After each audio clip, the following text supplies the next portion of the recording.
totally wrong facts that people still believe. The flat earth fallacy. Okay, we all know that the earth is flat, right?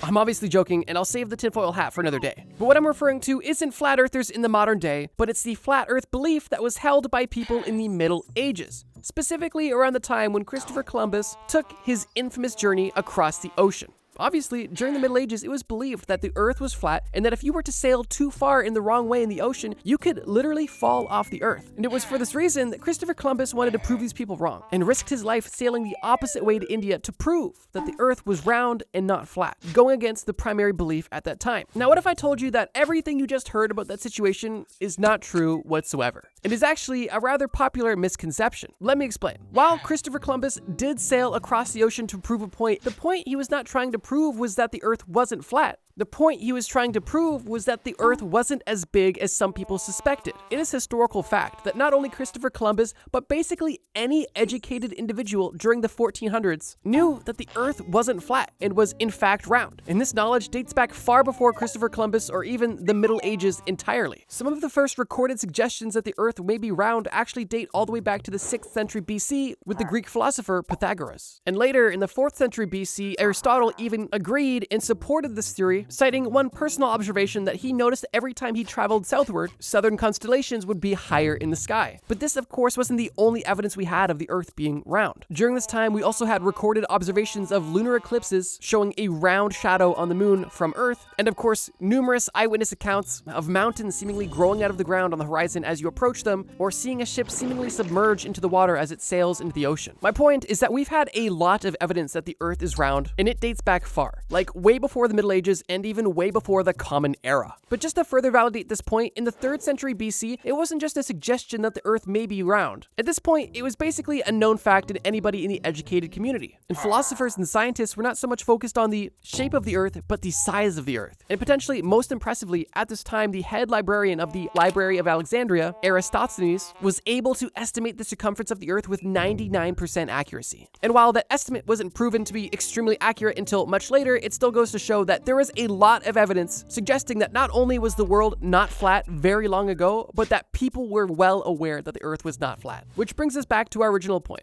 No, Christopher Columbus did not think that he was potentially going to fall off the world, and nobody who was educated or even slightly paying attention thought that either. And while seemingly flat earthers have existed in every era of history, they're as ridiculous today as they were back in 1492. Now, this next wrong fact I want to mention isn't even a wrong fact at all. It's honestly just a shocking truth. Did you know that basically all cloud storage services use your files to train AI and sell your data? That is, besides today's video sponsor, Proton Drive. Proton is trusted by over 100 million people worldwide, and Proton Drive specifically offers end-to-end encrypted files and photo storage. Proton offers privacy by default on all of their products. And what that means is that Proton protects your personal information and personal files from being shared with advertisers or being used to train AI or other third parties. I use Proton Drive because it allows me to store, collaborate, and share Trusty Bro assets with my team super easily, just like other services, but with more privacy and security. Proton Drive has saved my butt on more than one occasion. Due to all the moving parts of my videos, file corruption is not a stranger to my production process, and there has been numerous times where file backups stored on Proton Drive were the only reason you guys got a video on time. So if you are looking for a secure way to store your files that are protected with end-to-end encryption, this Black Friday, protect your files. Sign up to Proton Drive for free using my link in the description. Thank you, Proton Drive, for sponsoring this video. So, what was the point of this entire expedition? Well, like I mentioned earlier, Columbus didn't believe the mainstream theory of how big the Earth was. And his goal with the support from Queen Elizabeth was not to prove that the Earth was round or not to see what was beyond the edge of the Earth, but to potentially find a more quick and efficient trade route between Europe and Asia to optimize international trade. And of course, we all know what happened from there on out, and well, here we are. So yeah, the suggestions from people in the Middle Ages believing the Earth was flat are actually modern misinformation, with this myth being brought to the mainstream in the 1700s and 1800s. And unfortunately today, stick figures on the internet still need to undo all of this misinformation. But in case you wanted a real misconception that was believed during the Middle Ages, I'll give you one. A lot of people during this time suspected that the sun rotated around the Earth. That was until Nicholas Copernicus came around and suggested that maybe the Earth rotated around our sun. And he did so not with observable evidence, but with a mathematical model that was not only hard to argue, but was eventually proven true. The Mount Everest Myth.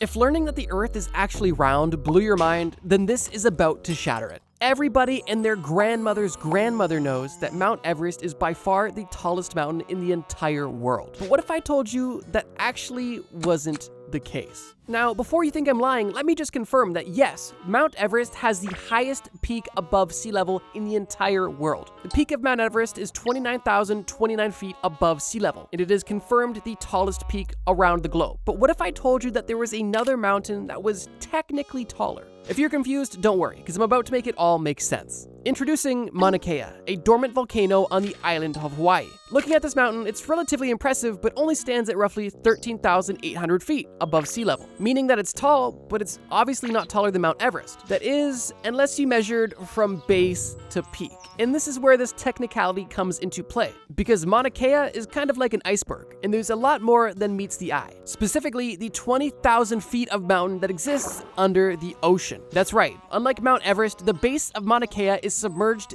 deep underwater. And it's for that reason that while from base to tip, it is technically 4,000 feet taller than Mount Everest, due to the fact that most of it is actually underwater, it will unfortunately never claim the title of tallest mountain simply because it has a pretty significant disadvantage of existing in an ocean. It's almost like you were 6'5" and you went to a tall guy competition. But in order to compete, you had to stand in a 5-inch hole, meaning that you were only 6 foot. And while the person you were competing was standing on flat ground and was only 6'1" tall, well, guess what? This other guy is technically taller than you, even if you have a few inches underground. But I have a feeling this one might be a bit controversial, so let me know what you think. Does anything below sea level not count, even if it is part of the mountain's base? Or is Mauna Kea an underdog that deserves more attention? Because realistically, base to tip, it is the tallest mountain in the entire world. I'll let you guys duke it out in the comments, but if you ever want to be the most annoying person in the world, next time you hear somebody claim that Mount Everest is the tallest mountain in the world, make sure to confidently and rudely tell them, no, actually, Mount Everest has the tallest peak in the world, but Mauna Kea is the tallest base to tip. And in case that doesn't kill the mood at the party, well, then just tell them how much you hate pineapple on pizza, because those people are annoying too. The hot-headed hoax. One experience I had when I was younger that I think we all share is the experience of being a kid and not wanting to wear a coat. There was just so many times where it was cold out, but I didn't want to wear a coat. I had no logical explanation, I just didn't feel like wearing that restrictive device. But every single time, Mama Bro made me wear my coat and we went about our day. But it wasn't always a coat I was apprehensive to wear. Sometimes it was hats and gloves. Which brings me to the myth at play. My mom used to tell me that you have to wear a hat when it's cold out because 80% of the heat from your body leaves through your head. And for that reason, you need to insulate it to ensure you are fully warm. And I know for a fact, my mom wasn't the only person to say that. And if I was a betting man, I would say that your mom probably did too. But whether it was a family member or a loved one or a friend or even just the news article, the reality is this. Your head is not some elusive chimney that is dead set on lowering your body's core temperature. But before we use facts to completely debunk this myth, let's actually trace back the origins of it.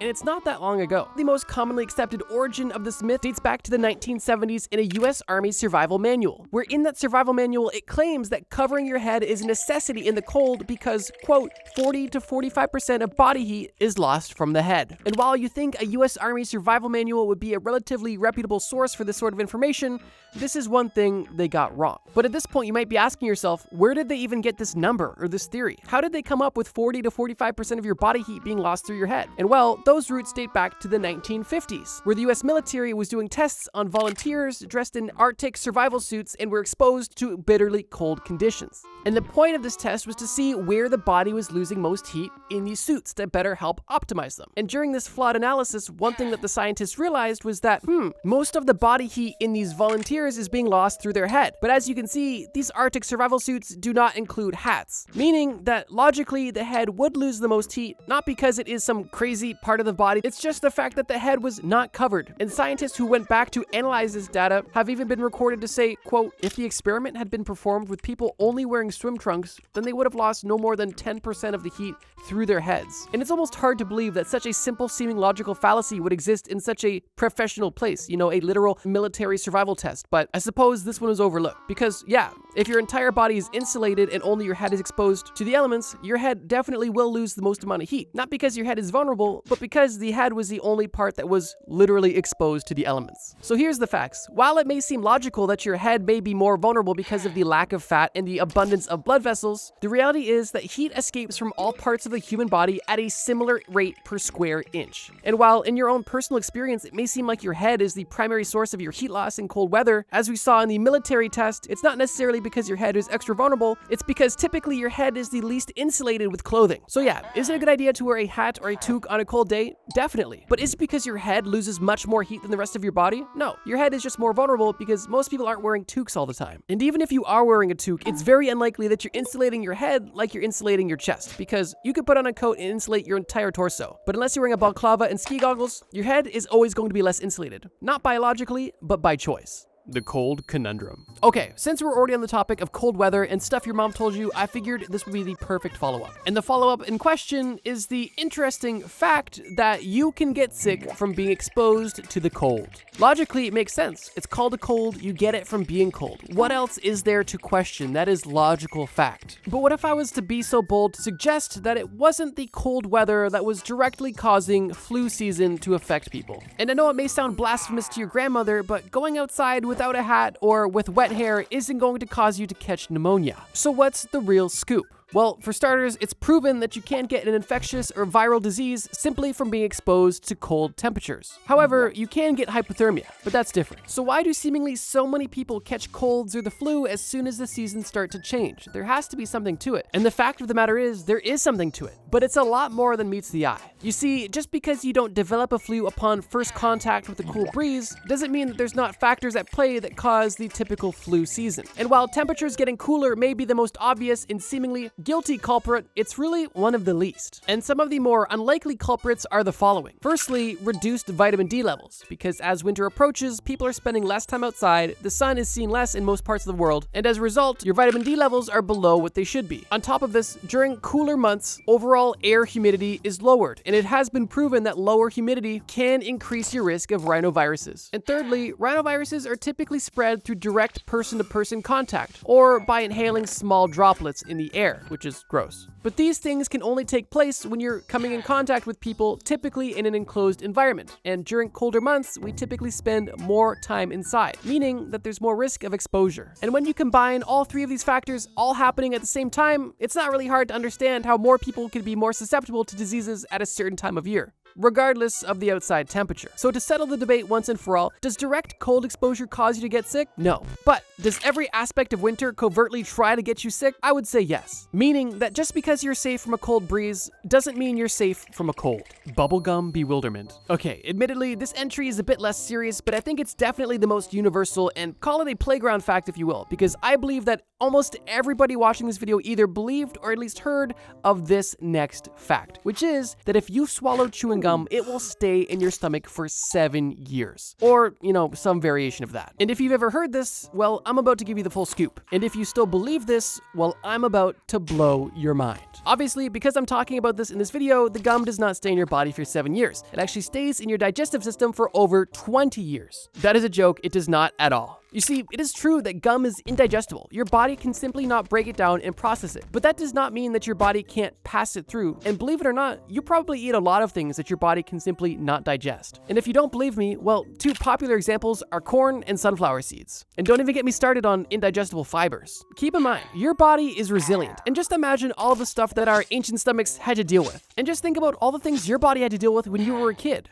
Swallowing Lego and eating Polly Pocket pieces. Or possibly even shoving those light bright things up your nose. Regardless, your body in one way or another is able to deal with pretty interesting situations. It is for that reason that gum in your digestive tract, at least on rare occasions, is not a concern. But it does in fact differ from standard digestion. Let me explain. In the context of normal food items, there is a 3-step process that every food must go through before it can be digested. First, your food must be, of course, chewed. And this chewing process not only breaks down food, but also increases its surface area, which is directly beneficial for the next step of the process, which is actually executed by your saliva. Your saliva comes covers these small pieces of food, and with its now increased surface area, your saliva's enzymes are able to break it down even further. And once the food is properly chewed and salivated, it is then sent to your stomach for the final stage of processing, where your stomach acid turns all of your food into a smooth mush that your digestive tract can easily pass through and absorb nutrients out of. And while this is the process for most foods, gum does not play by these rules at all. For starters, you can chew gum all day long, and the breakdown it's going to experience is minimal. And the vast majority of people will spit out their gum before it'll ever begin to break down into smaller pieces. But even if you did intentionally chew your gum into smaller pieces, it's not going to affect what happens in the next two stages. You see, chewing gum is made out of both natural and synthetic polymers. And it's for this reason that the gum cannot be broken down by either your saliva or your stomach acid. And that's honestly a good thing, because if your body was able to break down the polymers for your digestive tract to absorb it, you would get very sick. So be grateful it's kind of immune to those processes. But regardless, now that you have intact gum, not only in your stomach, but now in your digestive tract, what happens? Well, like any other food product, it'll slowly make its way through your digestive system, potentially getting caught up on the way, but eventually getting its way out, typically in 1 to 2 days. Although gum can be sticky, your body is designed to get rid of even the most stubborn of foods, and that includes chewing gum. But I will say this, even though chewing gum won't stay in your stomach for 7 years like you might have thought on the playground, it's not recommended that you start swallowing it in mass. And that's because if you do swallow enough chewing gum, you can develop something that's known as a bezoar, which is just essentially a blockage in your digestive tract, which can be painful, dangerous, and even deadly if left untreated. So no, chewing gum does not stay in your body for numerous years, although it's not recommended you try it for yourself. The Chameleon Con.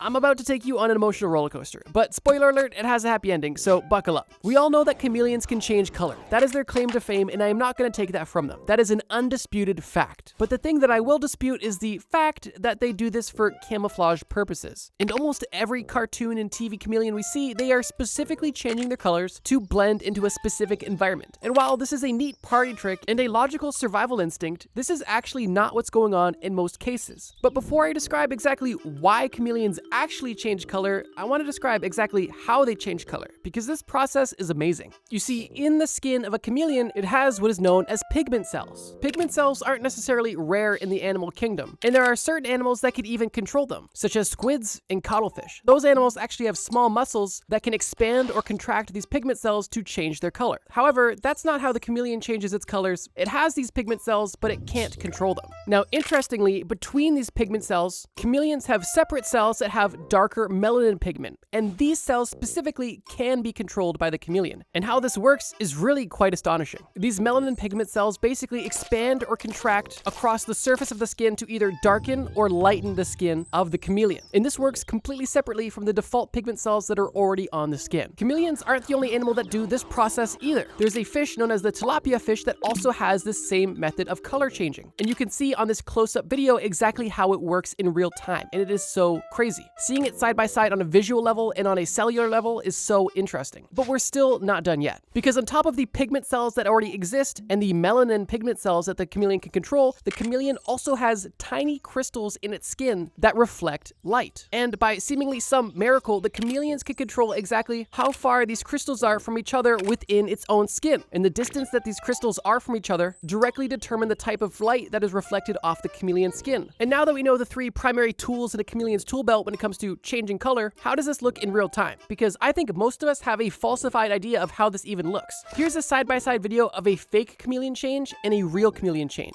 As you can see, the real is a little bit slower and a lot less dramatic, but still amazing nonetheless. But to go back to the original point of this section, if chameleons don't change their color for camouflage, why do they change their color at all? And sometimes fact is stranger than fiction, because chameleons are basically nature's mood ring. And scientists are pretty certain that in most cases, the only reason that chameleons are changing color are to better express their emotions to potential mates or to potential predators. And scientists even have their own theories on what each color means, which I'll go through right now. It's believed that when chameleons are extremely bright and colorful, they are at their most excited. And this could mean excited about a potential fight or excited about a potential mating session. I said mating session. When chameleons are typically darker, it's believed they are feeling more submissive or relaxed, for a less sensual word. But yeah, chameleons are cool, cute, cuddly. Some of them even have horns, but what you've been told about them is a lie. And it's believed that in the vast majority of cases, chameleons don't change color to blend in, they're changing color to better express themselves, which I think is an even cooler reality than what's portrayed in movies. But that's just my opinion. The subscriber scam. I think that one common fact most people believe is that if somebody's watching your video, they're probably subscribed to you. But I'm here to tell you that that fact is completely wrong. and I've got the facts to prove it. YouTube tells me that nearly 75% of people watching my videos are not even subscribed, which is a crazy statistic. So if you've been watching my videos and you enjoy them, feel free to hit the subscribe button. And if you need a reason to subscribe and you're not already, look at the subscribe button while I say, subscribe to Trust Me Bro. If that doesn't blow your mind, I don't know what will. But now let's get to our next serious section, the fortune cookie falsehood. Growing up, getting Chinese food was a special occasion, and it was truly one of my favorite special meals. And out of the entire seemingly endless spread that we would order from these Chinese food places, my favorite part of the meal was always the fortune cookie. Obviously a staple in Chinese cuisine, and a long-lasting tradition in Chinese culture, right? The fortune cookie, always served in Chinese restaurants, has to be Chinese. It would make no sense any other way, right? And while I agree with that hypothesis, I'm sorry to tell you, but that is not the truth. The fortune cookies that you and I get in modern day Chinese food have almost nothing to do with China whatsoever. And ironically, when the whole fortune cookie craze took over the Western world, companies tried selling fortune cookies in China, marketing them as an American treat, but they were taken off shelves because nobody was interested in them. And I genuinely don't think you can get more ironic than that. But if the paper in cookie tradition doesn't come from China and the cookie doesn't come from China, then who came up with these crazy cookies and why do they sell them at Chinese food spots? Well, I'm gonna answer both of those questions. But to be totally transparent, there is no definitive historical source of Chinese fortune cookies. All we have is some more modern accounts and some historical speculation, with the most proven and accepted theory being that Chinese fortune cookies actually originate in Japan.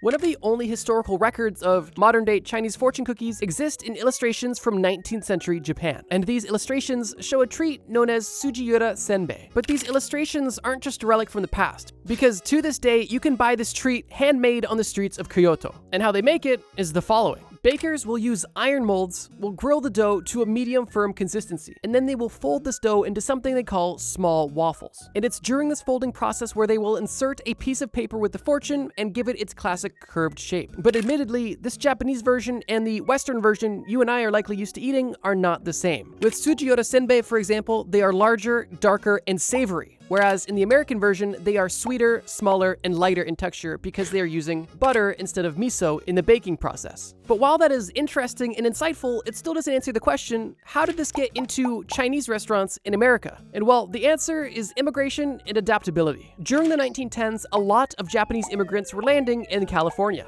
And with them, they brought their culture, specifically Sujiura Senbei. And while that logically explains why these fortune cookies are in America, why are they in Chinese restaurants? And while this isn't definitively proven, the most commonly accepted answer as of now is a result of Asian fusion food restaurants and America's early on disdain for Japanese food. And what I mean by this is, in the 1910s, a lot of Japanese immigrants were struggling to open authentic Japanese restaurants, specifically because Americans were not too fond of eating raw fish. And because of this, these Japanese entrepreneurs decided that their best next steps were to create Chinese food restaurants, tailoring the dishes to the American palate, specifically giving a sweet treat at the end of a meal. Hence why the American fortune cookie is sweet and the Japanese version is, well, not. I saved this entry for the end of the video because technically it's not fact. There is a lot of working theories about all of the specific origins, and there is not one definitive historical account start to finish of the entire history of fortune cookies. However, what I've told you today is most commonly the accepted version of events. However, you could argue it's not fully known.